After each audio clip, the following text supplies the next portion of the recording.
Jai Hind, everyone. I'm truly honored, blessed, and privileged today to have a very, very distinguished personality. One of the most decorated, highly decorated, and one of the most distinguished field commanders of the Indian Army. Someone who's been an inspiration for generations to come in the Indian Army, not just in the army, but among the youth and amongst the general public, amongst the awam of our nation, I would say.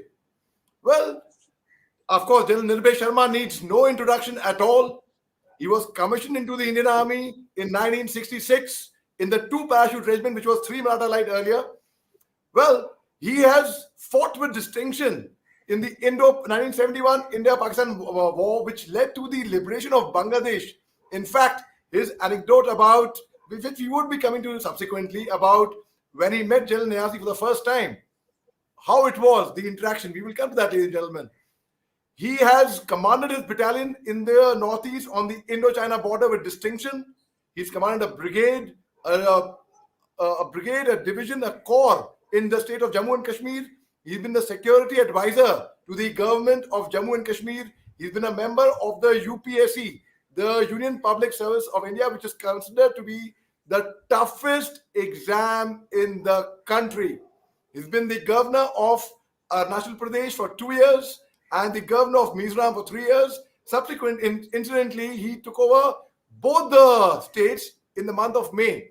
In fact, today, this very day, 26th of May, he was sworn in as the governor of Mizoram in the year 2015, where he was there till 2018. One of the most illustrious generals, and in fact, since he needs no introduction, I had to customarily speak a few words about the general who we all admire so much, sir. Sir, Jai Hind, and thank you for spending your time, sir. Thank you, Major Shah. What an introduction. I must say that you've not only done your homework, you put me on a very high pedestal. I feel honored and privileged to be called by you to speak to you and share my experiences of life. Very kind of you. I've entered the club of 75. So 75 years is a long time. And I, like all my colleagues of that vintage, have our own experiences. I am not going to talk about it, each one of them, but the aim of talking to you today would be to share with you a few lessons which I've learned and few issues or few points which have left a very deep impact on my mind. Let's hope that some of them come in handy. So there's so much of aspect to you. Actually, you are an institution by yourself. So much to learn from you, sir. In fact, Mrs.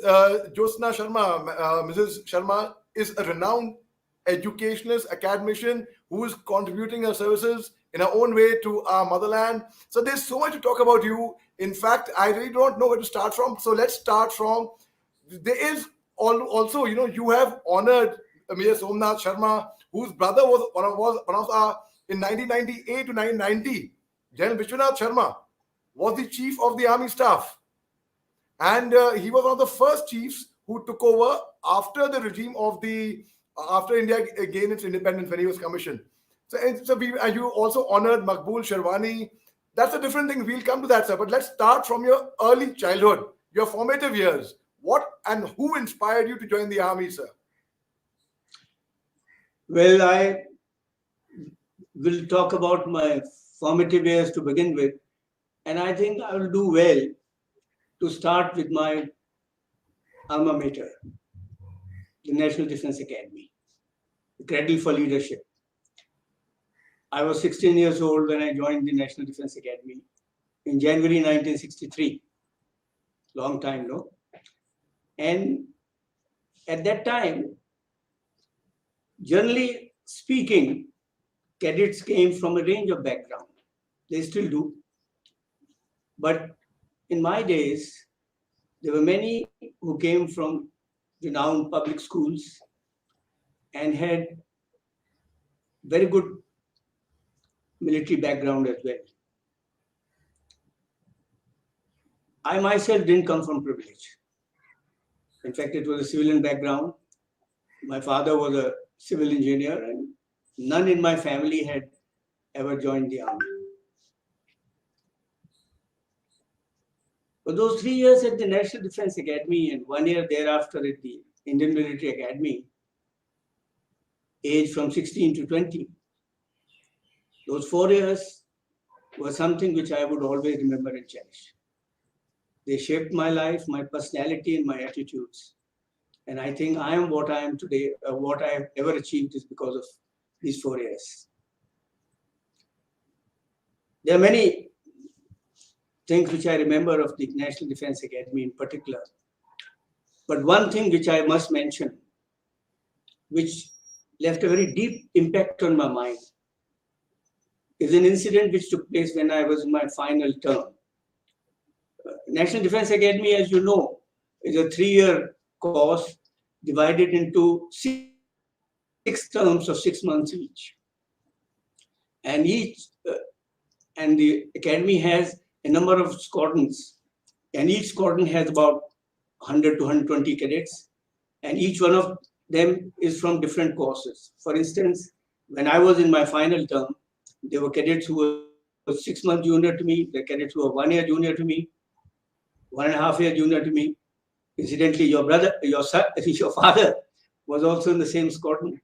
And we were groomed and trained in the military hierarchy in the sense that we held responsible appointments. We listened to each other. So it was like a grooming for military hierarchy and military working ethos. So in my final term, I was given an appointment. I was the Squadron Sergeant Major, CSM. And we were nearing the end of the term. Inter-squadron competitions for sports are very well fought there, and that is where we learned a very competitive fighting spirit. It was a matter of do and die, and we were closing on to getting the banner, and the inter-squadron cross-country competition was the last one which was to be held. And each squadron was trying hard, and so were we. On a Sunday morning, and we were practicing almost every day. On a Sunday morning, we had decided to go for a run. I had the whole squadron lined up. But suddenly I was called for some other assignment and I had to leave. And I told a colleague of mine, a friend, to take it on. Well, I went away. When I came back, I learned that he had cancelled the run. That is something which I couldn't swallow. A young man at that time, rush of blood, and I called him. And I asked him as to why he had cancelled it.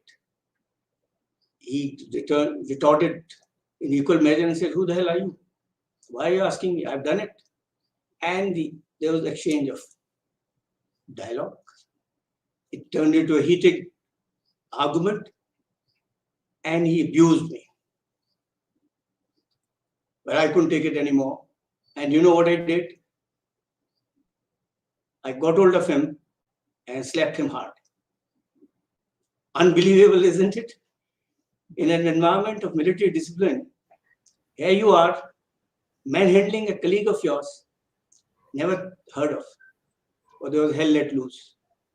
Within no time, I was hauled up, called by the squadron commander, the battalion commander, and next morning, I was marched up to the then commandant, Major General Ranbir Bakshi.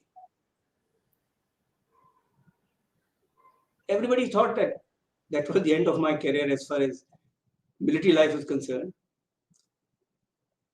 Normally, for such incidents, which are very rare, the cadet is withdrawn from the academy because it is not considered the right thing. Rightly so. I was preparing for the worst. Maybe I could get away by being delegated by 6 months. That is the best that I could expect. So as I was marched up, I stood before the commandant, holding my breath for the sentence to be announced. He gave a pause and he asked me as to what had happened. I told him exactly what had happened. and why I did what I did and why it was important for us to win cross country. And I was very upset when I found that he was part of the problem. He looked at me and he said, I'm leaving this time by removing your appointment, detabbing me, as they say. I couldn't believe myself. I was marched out and I passed out a few months later as a plain cadet from the NDA. But this is something which is unbelievable, and I was wondering why it happened. I moved on in life, and many years later, when I was a colonel, posted here in the army headquarters, a friend of mine, a colleague, asked me if I could join him for a game of golf next morning. And part of my four ball was Major Ranveer Bakshi, retired, based in Dehradun. He had come down to Delhi. He was in his 80s, definitely. We had a round of golf and sat for breakfast. He had a glass of beer as well. And when we were talking, I asked him, because I had never met the commandant thereafter, and I narrated this incident to him. And I asked him, I said, sir, why did you leave me? General Bakshi looked at me and said, I don't remember what you're saying. But if what you're saying is true, he says, I think I left you because you spoke the truth. Now, that is something which I remembered for life. And I think it came in good stead. There's one big lesson which I learned, apart from anything else, and I think this is something which is worth mentioning. I wouldn't like anybody who's listening to me to follow this example. But one thing which comes out very clearly, that in the armed forces, if you speak the truth,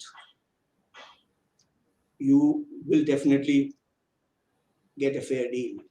In fact, if it is an error of judgment, at least I, for one, and I found many amongst us who would overlook it.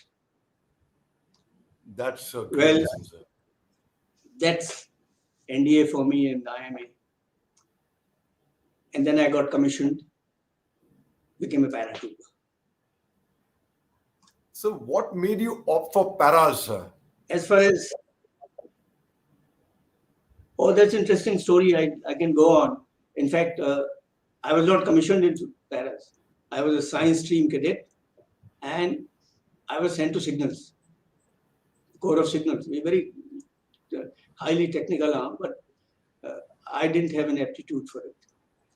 So I was very disappointed, and I asked for the commandant's interview at the IMA. And commandant was Lieutenant General Jangu Satarawala, a man known to be a strict disciplinarian, a man of few words. When I was asked for the interview, he called me. And late Bhavani Singh, who was a major then, he was adjutant. He was very fond of me, and he wanted me to join the paras.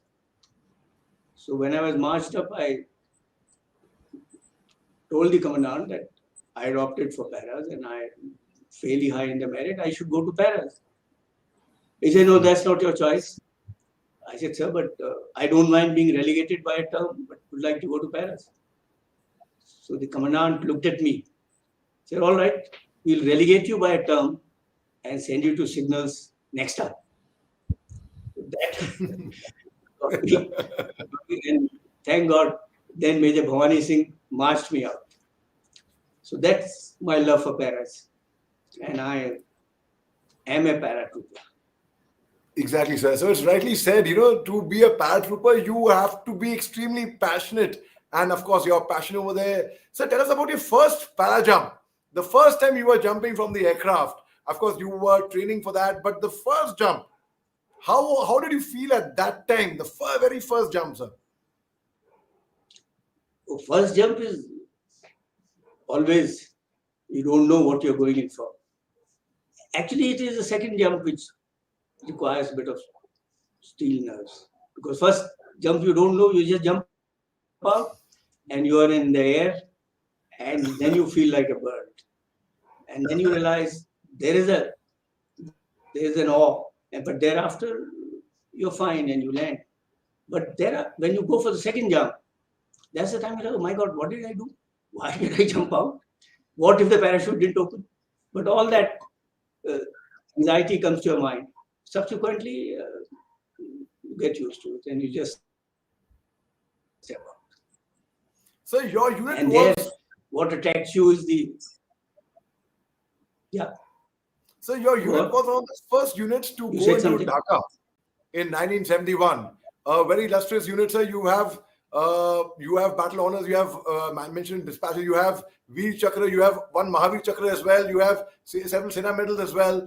So highly decorated battalion. So when you went into Dhaka, sir, we know the story at least that when General Niazi was there, when he was surrender, that time you drove into the office and you were greeted by this stick orderly who told you, no, no, don't park over here, park it there. This is only reserved for flag car vehicles. And you were quite amused by the stick orderly, but very smart looking Jawan you mentioned. And after that, anyway, you walked into General Niazi's office, and what you saw was something which you didn't expect, something shocking for you, horrifying. You saw General Niazi with his hand on his head, unshaven, and saying that Rawalpindi ne usko marwa diya. So what happened thereafter, sir? Uh, Major Shah, 16th December morning, we were at Mirpur Bridge, which is the outskirts of Dhaka. And Major General Nagra, our GOC, landed there. We didn't know what was happening. We were going through days and days of war fighting. He came and he told my commanding officer that General Niazi had agreed to surrender and he wanted to send a message of surrender to me. So he wrote down on a piece of paper, and I remember it just 1.5 line. He said, my dear Abdullah, the game is up. You give yourself up to me and I'll take care of you. I read that thing because the commanding officer asked me, I was the adjutant, to take this message of surrender. His ADC also came along. But when I read that message, I was wondering as to why he's addressed Niazi like on a first name basis like this.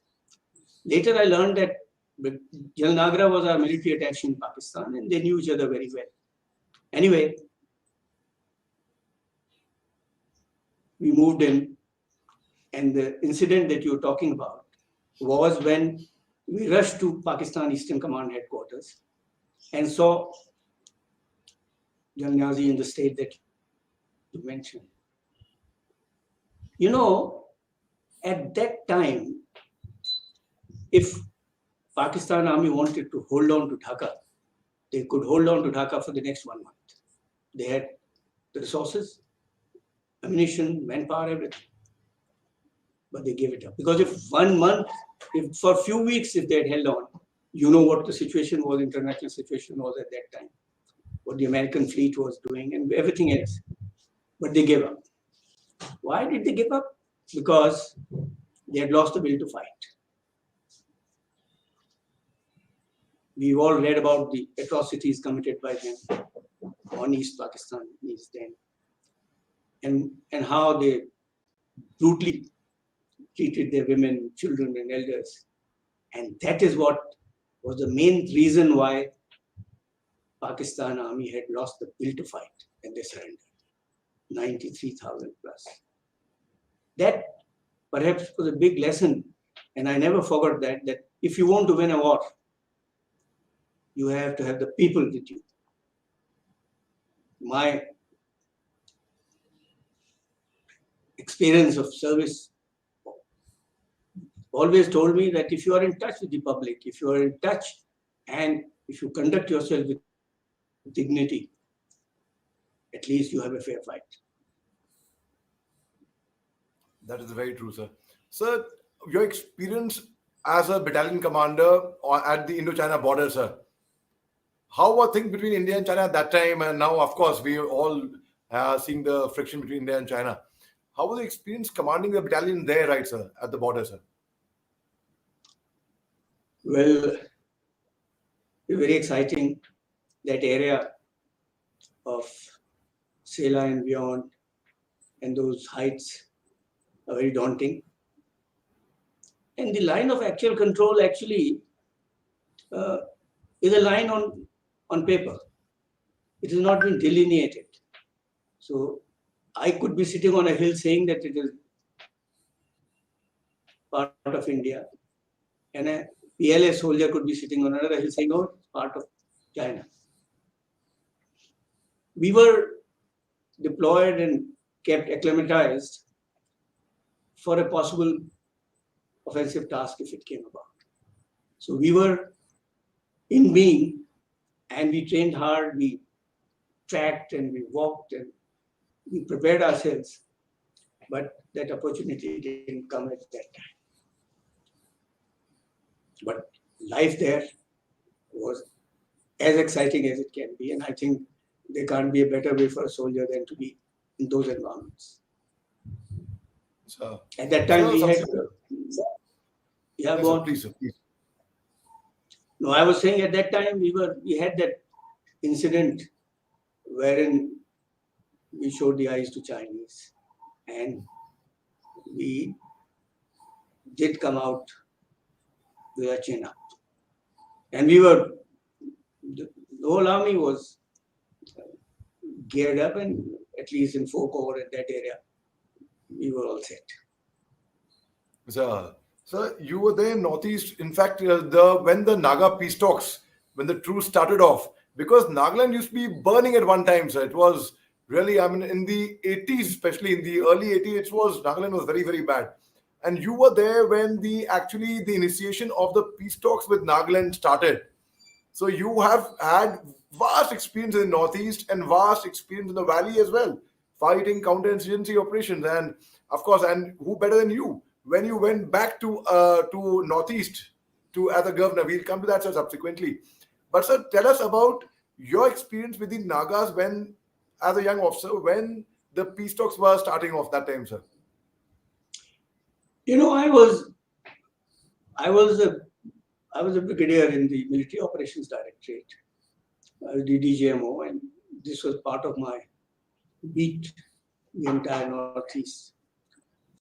And we were quite actively involved in looking at the Naga issue, talking to the Naga groups. This is I'm talking about 91, 92, that period.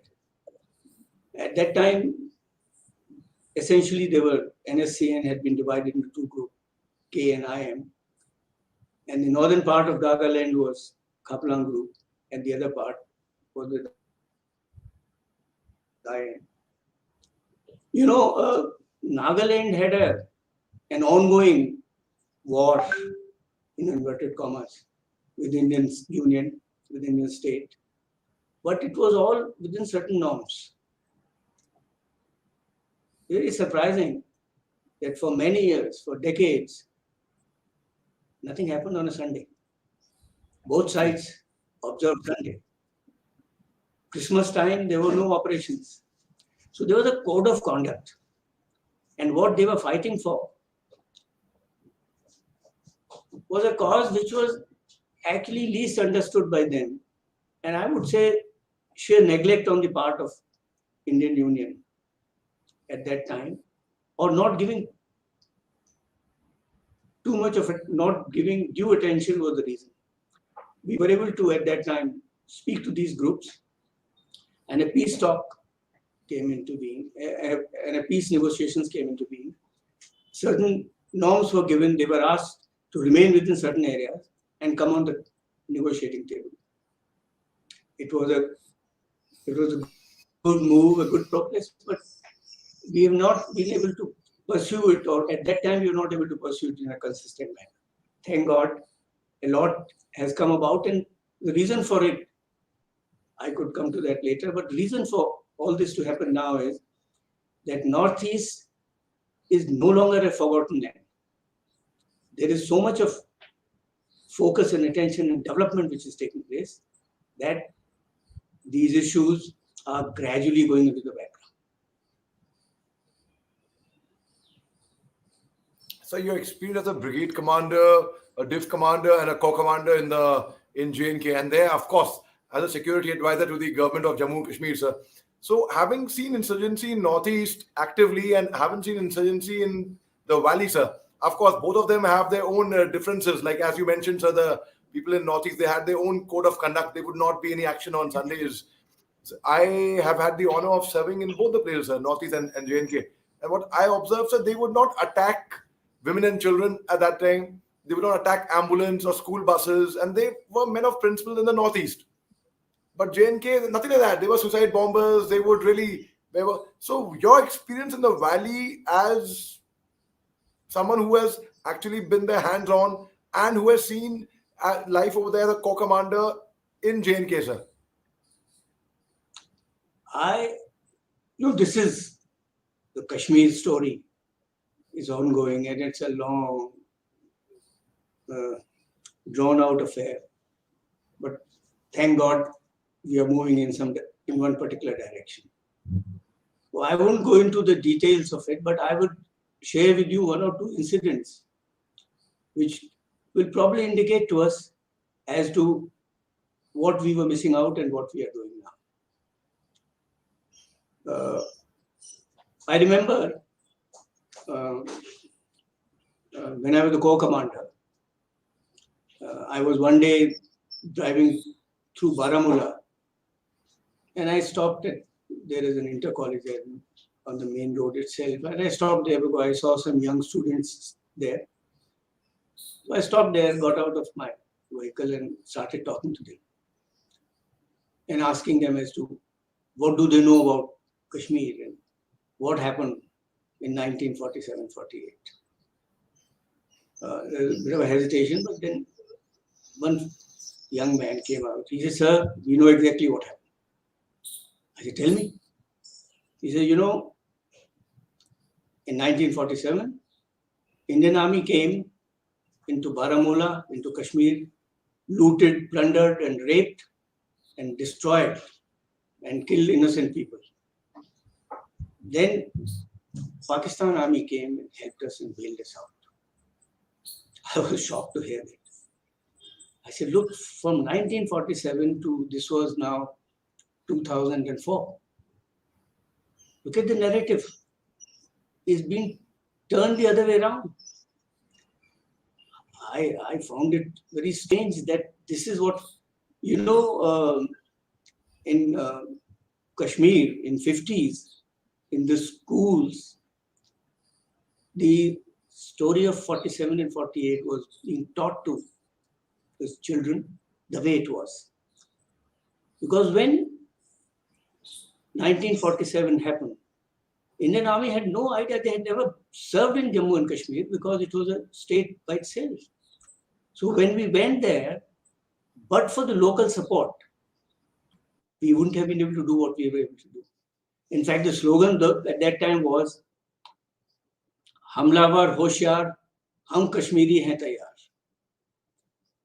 The Indian Army did a fantastic job in pushing them back, but it was the Awam, the local people who stood by them. And from that situation, we had reached a stage where it was the other way around. There are many factors for it.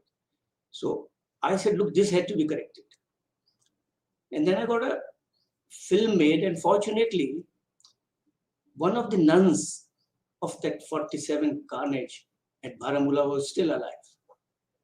We interviewed her and she narrated what had happened. And that documentary, I made sure that it was flashed through the cable TV network to tell the people what the truth was. Not only this, there was a man, a great hero of Kashmir, Maqbool Sherwani. I, Of course. I, yeah, I In learned. 1947, he prevented the Pashtuns to enter, and in fact, he was there. He fought for. In fact, you honored him with his statue and such things, sir. Sir, His grave, Shah, his grave was vandalized, and he was called a traitor. This is how history had been distorted, and people were made to believe. Whereas the truth was that Maqbool Sherwani, in fact, I can talk about Maqbool Sherwani. He was a young man at that time. He had a motorcycle. And these raiders who had come, the Qabilis and all, they didn't know much about Kashmir. And they were looking for direction to go towards Srinagar. So Maqbool Sherwani said that he would take them. And he misled them and took them towards Bandipura. When these fellows realized that they were being taken towards Bandipura up north, they caught hold of him, tied him behind a vehicle, and dragged him to Baramulla and literally crucified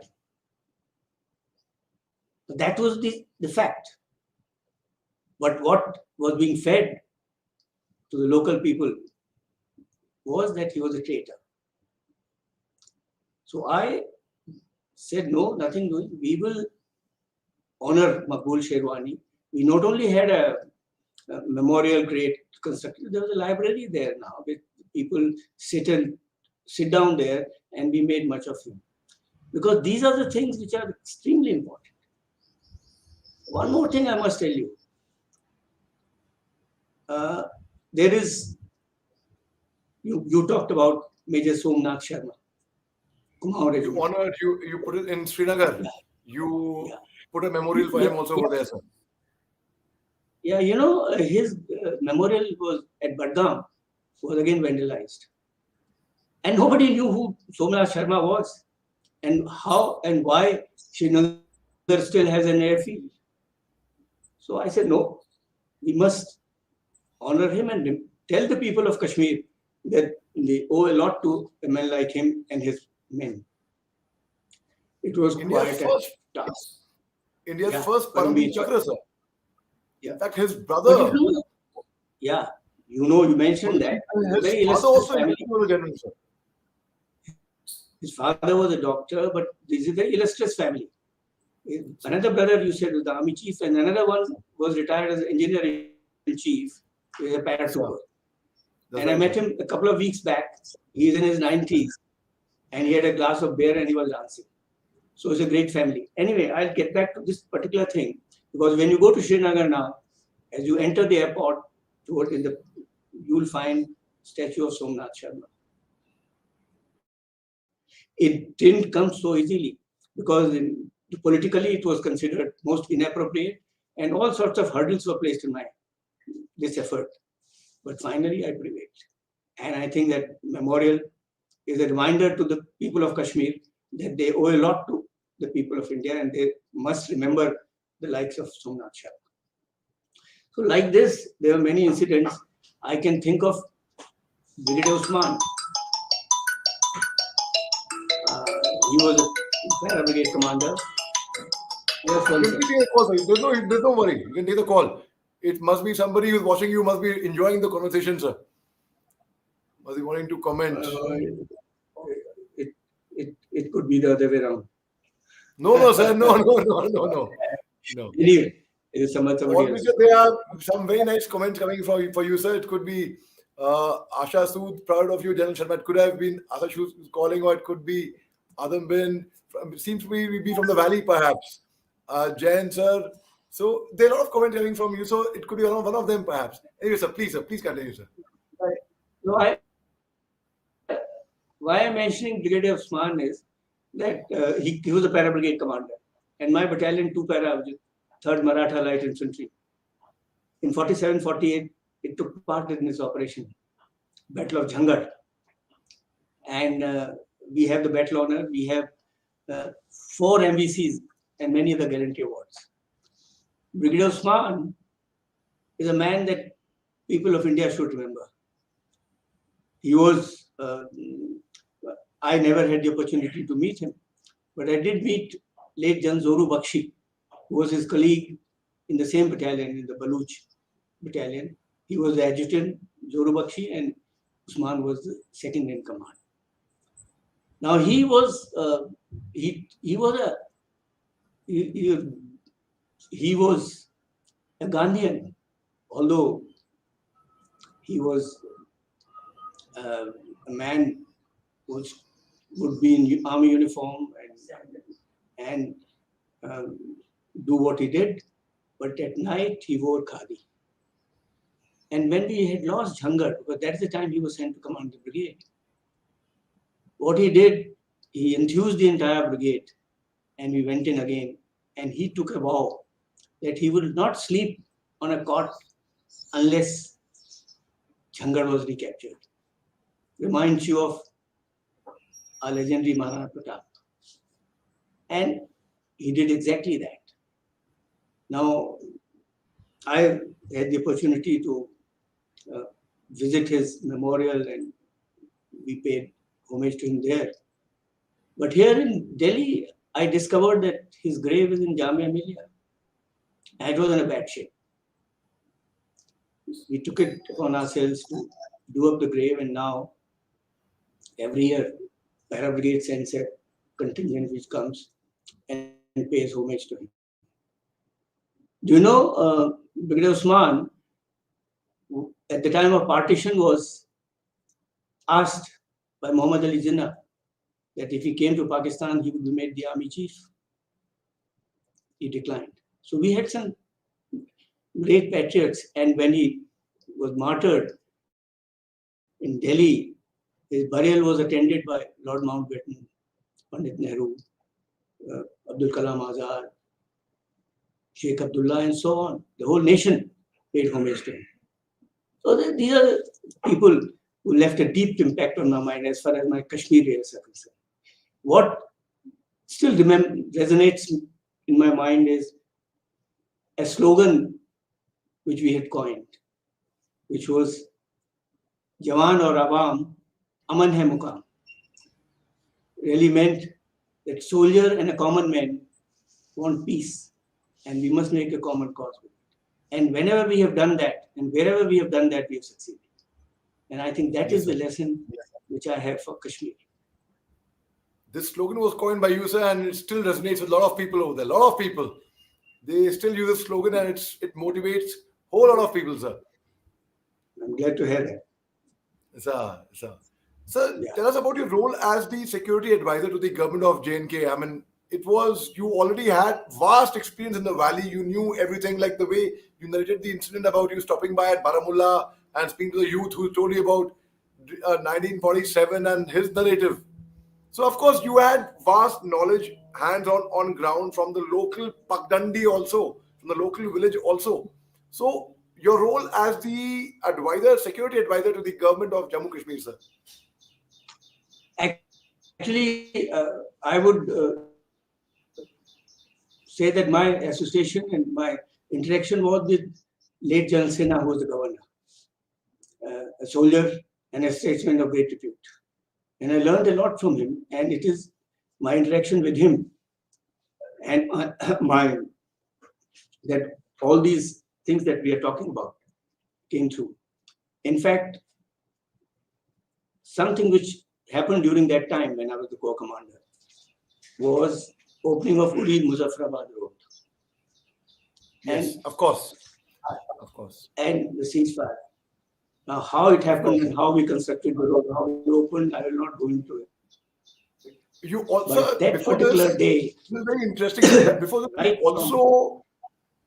you set up a division in Kargil in record-breaking time, sir. So we will come, but before that, we would like to hear on this, sir, how you set up this division in record-breaking time in Kargil, sir. I was a brigadier in the Military Operations Directorate. I had been approved for the next rank, but since there was 2-year extension given to everybody, so we were all waiting. Anyway, that was not the issue. So when Kargil war was going on, a need was felt to raise a divisional size force so that we could have more elements fighting the Pakistanis.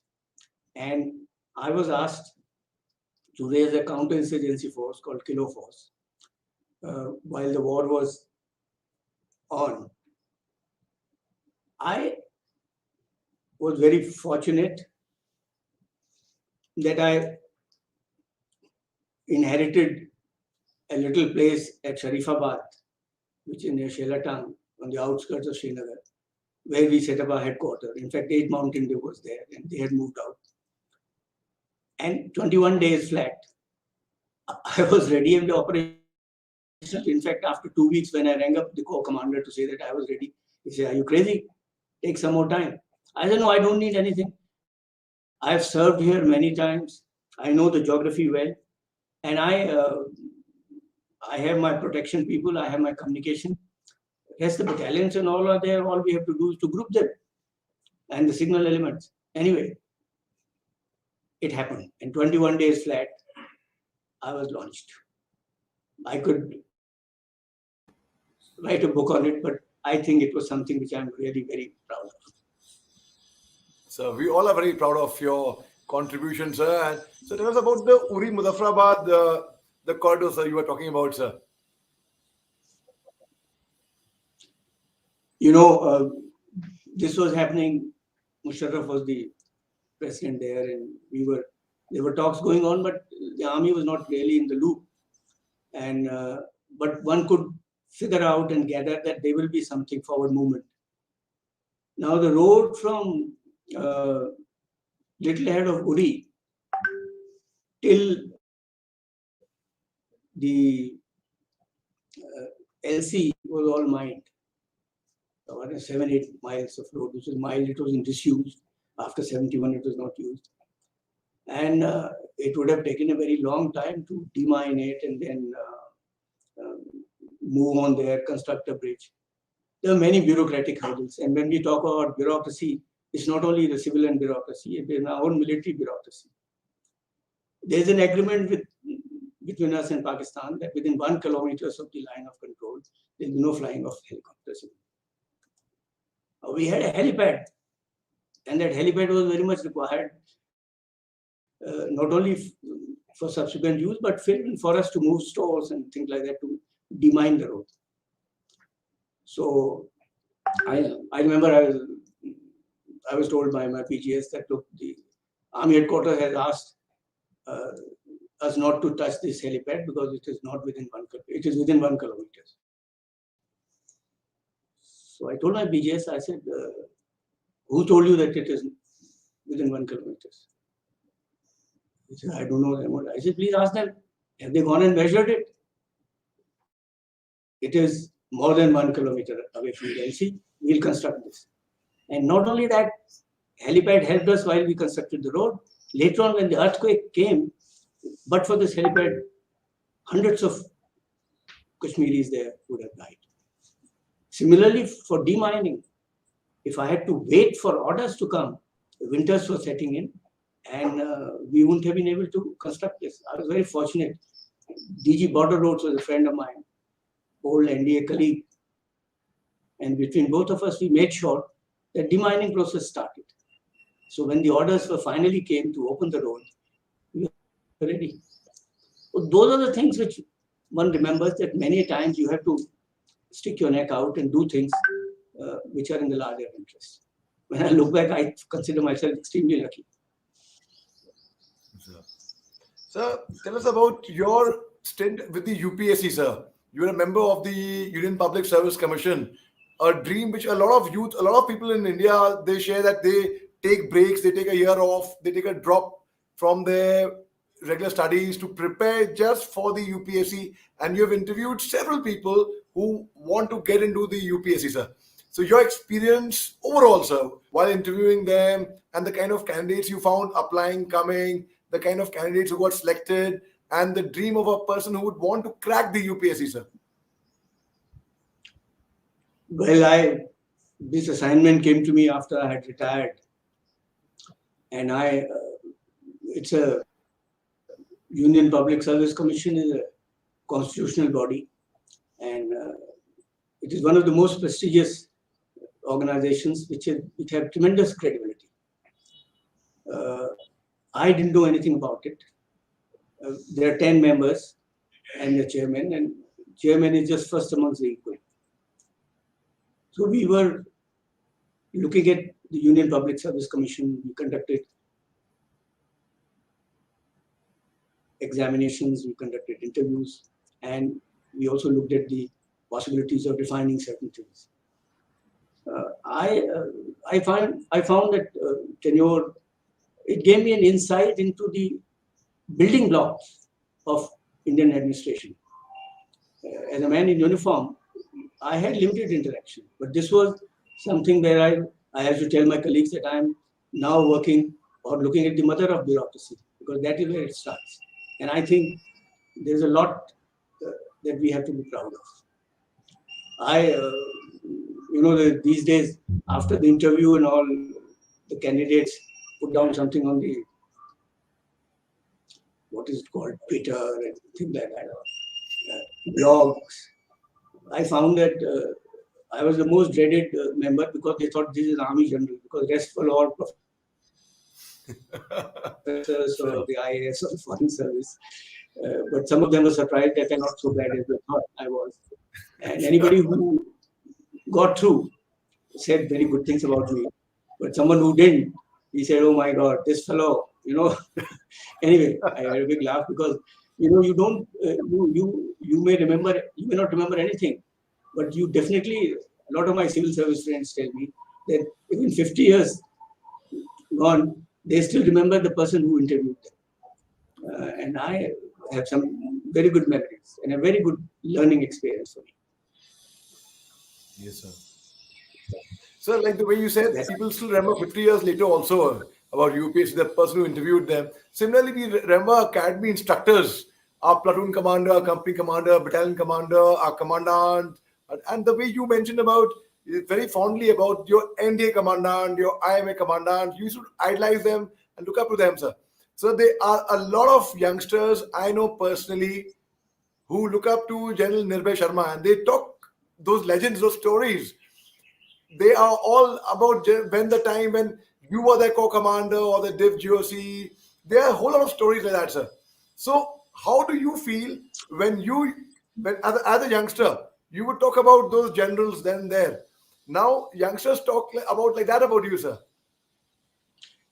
Shah, don't believe these stories which they tell you about me.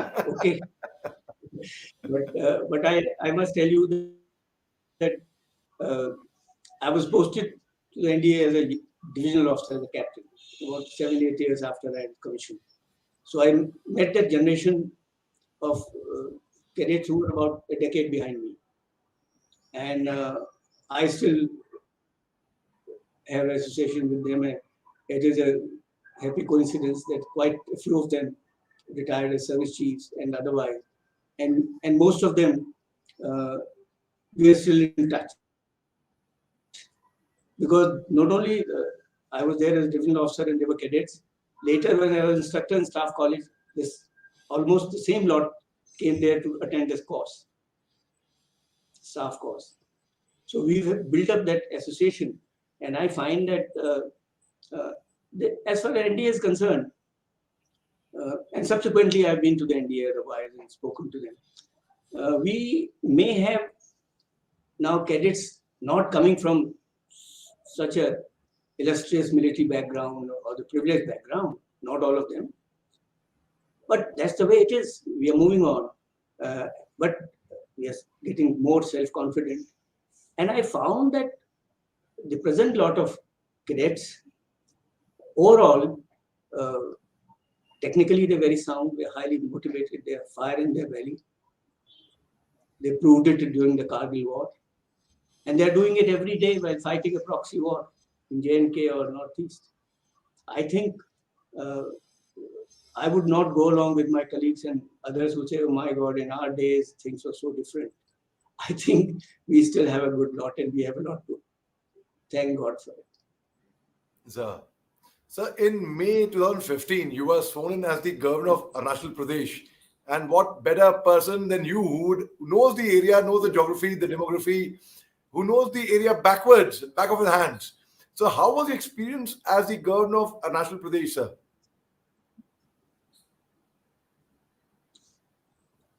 in When I from was May flying into 2016 to May Itanagar, 2015, sir, when you were there. yeah, when I was flying into Itanagar to take the oath as a governor, I was thinking as to what I will do. Because I knew the geography, but I'd never been a governor before. And there's a protocol that there's no handing taking over. The outgoing governor leaves, and the incoming governor comes only thereafter. Uh, so I went there, but I remember calling on the president before I left. And the president of India, then late Pranab Mukherjee, he gave me a book of the Constitution of India. And he said, look, this is a book that you should abide by. And that is something which I remember is something which came in good stead. Thereafter, I found that the job of a governor as a constitutional head was something which didn't deviate from the basics of honesty, integrity, national interest, and going by what the Constitution says. I had one more advantage, that was being a Fauji and someone who had no political affiliations. So I think I had more credibility than some others with amongst the political parties, and I was more acceptable. And therefore, I found that the assignment uh, became little more interesting. But there is so much that one could do as a governor, especially in the northeastern states. For example, when I went to Arunachal Pradesh, I was aware of the problems of the infrastructure and the other things of the border because having been there and even in the military operations directorate, I was dealing with it. I was aware of what was lacking there. I remember a year later when the government changed and the present regime came into being, and I called on the Prime Minister to brief him on Arunachal Pradesh. And he asked me as to what should be done in the Northeast. Very good of him to ask me. So I said, as far as Northeast is concerned, the center of gravity of Northeast has to shift from Delhi to Northeast. For decades, everything was happening in Delhi and got finished in Delhi itself. Nobody physically went and saw what was happening. I think that is a message which he probably himself was aware of. And in the last 7-8 years, what we have done, infrastructure has improved. Border roads have been given equipment, financial powers. The construction, Bogeybill Bridge, for example, was inaugurated in 2002. Lying in a limbo. This is a bridge which is a Trans-Brahmaputra link north to south, train and road both. 2018 it was inaugurated. Like this, there are many developmental projects which took place. Also, to see that the funds which go to the Northeast and are properly utilized, I hope it still continues. The diktat was that 2 cabinet ministers every month would visit the Northeast and see what was happening. Because a lot of developmental projects were only executed on paper. But now with the satellite imagery and things like that, it's a game on as far as development is concerned. And I'm extremely happy that it is happening that way. So, on exactly the same day, 26th May 2015, you took charge of Mizoram as the governor. So, of course, I mean, people from Northeast are very similar, but yet very different. Like the Mizo culture is very different to the Arunachal culture. Like in Arunachal, you knew of the tribal affinities in Arunachal, so like the Apatami tribes, or the various tribes, or the forward areas, be it Tawang, Khirmu, Tanga Valley, that side. But now, when you went to Mizoram, sir, as a governor, how different was it from Arunachal Pradesh, being the governor there and being the governor here, sir?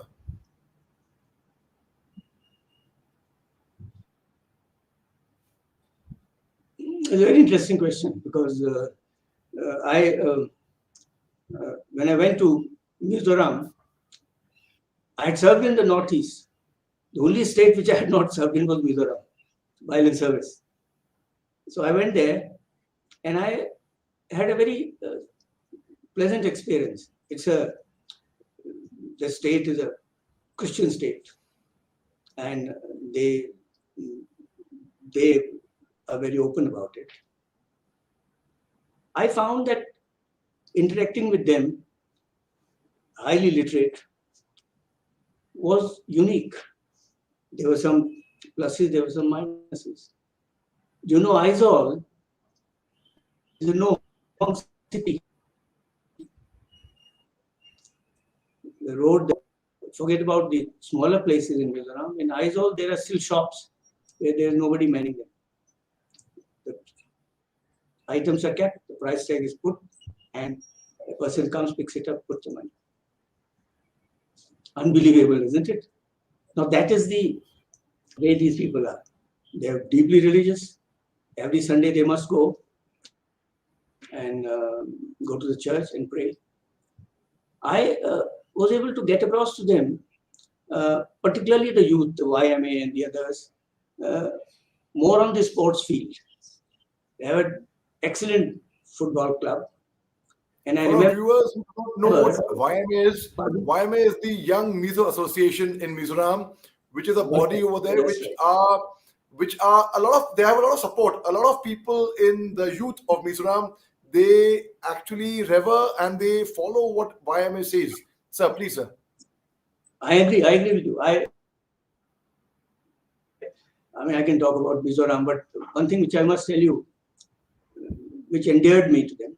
They had a very good football club, and there was a football match in Shillong. This was what was that cup? They had defeated Mohun Bagan, and the finals were in Shillong. The match was played, and Mizoram won. Now, there were celebrations. It was about 10:30, 11 at night. I was also watching it sitting in Aizawl on the TV. And I could hear the celebrations in Aizawl. People on the road singing and dancing because we had won the football match. So I called up the chief minister and I said, look, congratulations. I think we should declare tomorrow as a holiday. So he had a big laugh. He said, yes, of course. Are you serious? Said, yes, I'm serious. I think we need to celebrate that. So he announced it as a holiday. But do you know, when these people, thousands of them who had gone from Mizoram to Shillong to witness the match, when they left the stadium, not a speck of any rubbish or paper which was left. They cleaned up the whole stadium and left. Now, this is something which is very creditable. So these are the good things of Mizoram, the only state where we are able to quell insurgency and there is peace. But I think we still have a long way to go as far as their health is concerned. Despite all this, they have a large number of people who suffer from various diseases, a lot of drugs and drinking. Now, that is something which is a work in progress. I was able to introduce yoga there to them. And there was initial resistance as it had, according to them, some religious overtone. But gradually they realized, and I think it is picking up. Because that is one issue which is holding them back. The other thing about Northeast is that Northeast, the GDP of Northeast before 1947 was higher than the national average. Because tea, oil, everything. But after 47, Northeast became a landlocked state. There was no access. Now from Mizoram, today if you have to send something to Mizoram, or today, when I say today means now, of course, connectivity through Bangladesh is improving. It is a long haul. Therefore, certain projects which are undergoing will definitely go a long way in improving not only the economy of Northeast, but the entire region, which is very important. Sir, I have to, sir. Sir, it was Such a pleasure. So wonderful speaking to you, sir. Being in conversation with you, and thank you so much for sparing your time, sir. आपके साथ गुफ्तगू में sir मालूम नहीं पड़ा एक घंटा कैसे बीत गया. I was totally spellbound and mesmerized listening to you, sir, and observing and learning from you, sir. Sir, any message you would like to give to our viewers who really want to learn so much from your experiences? You are a vast body of an ocean of knowledge, of experience. So your columns have been published in the leading journals, papers. Your analysis have been bang on, sir. So any message you'd like to give to our viewers before we part ways for the day, sir? Well, I would say that particularly my message to the young men and women, that the armed forces offer you a model. And I think there is a big takeaway from that. And we need to inculcate some of those habits and some of those traits. And if we do that, I think we are unbeatable. And we need to understand that. But we can only do that if we live up to the motto of rising above petty politics, religious considerations, and work for the good of the country. And I think we have it in us. And I see a very bright future, particularly our youth. They're all over the world. And why not? Every sixth or seventh human being on this planet is an Indian. And we have captured the entire world as far as IT and many other areas are concerned. And we will continue doing that. And I wish my countrymen and particularly the youth all the very best. And Major Shah, very good of you to have a conversation with me. You made me feel extremely good. And please convey my compliments to your father, who's an old friend of mine and a colleague. And otherwise, best of luck. Jai Hind. Thank you. Thank you very much, sir. Jain, sir, one last question before we part ways, sir. So you are a highly decorated, distinguished officer. So you've got the Param Vishis Seva Medal, the the Uttam Yudh Seva Medal, the Ati Vishis Seva Medal, the Vishis Seva Medal. So in 2016, you were also honored with the D.Lit letter, sir. So how was it when you were not in service in the army, but now you are being honored by an honorary degree, doctorate like that, sir, of D.Lit letters? One feels very nice about it and feels very satisfied. But I think deep down, I know that people have been good to me, and I and my wife both feel very much we are humbled by the love and affection which was shown to us while I was in service or even subsequently in my other assignments. And even now, when we meet people, it's probably because I am now 75 plus, so people give respect to the elders, but I think it gives me a lot of satisfaction. And when I look back, I think I have played my inning, and I am quite comfortable now staying in Noida, playing golf. Thank you very much, sir. Thank you very much. That's been quite a journey, sir, from the boy who was born in Lucknow. And from there to where you are today, sir, you are truly an inspiration for generations to come, sir. So my regards to Gurmeher and Abhay, sir. Please, thank you very much for taking our time and for such an honor being in conversation with you, sir. Jai Hind, sir. Okay. Jai Hind. Just end the broadcast.